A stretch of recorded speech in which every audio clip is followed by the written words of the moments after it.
of the leg extensions was to pre-fatigue my quads a little bit. That when I go into my heavier leg movements, like the leg press right here, my legs are feeling, my quads are already fatigued, and that way they're working even harder on these compound movements. So here I'm doing the leg press with bands.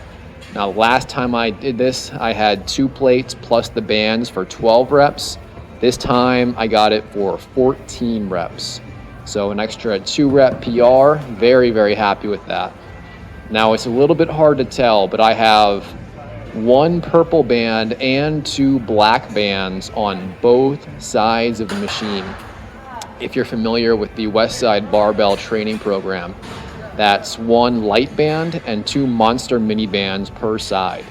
Well, I could easily do, 8, 9, 10 plates per side. I just find the band tension for me works way, way better.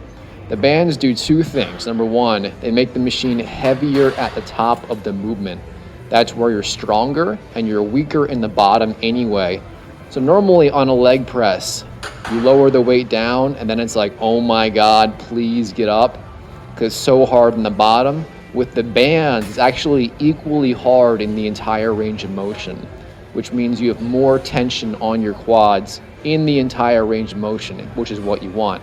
Number 2, it's safer on your knees, because when you go down, you're not putting all that crazy tension on your knees when they're most vulnerable. Number 3, the bands actually increase the speed of gravity. Now that is very, very powerful. I want you to think of Dragon Ball Z when Goku was training in 100 times gravity to fight the legendary villain Frieza. He didn't just train in regular Earth's gravity, it was 100 times gravity. And that extra speed of gravity put extra tension on his muscles and made him stronger. The exact same thing is happening here. The bands actually increase the speed of gravity.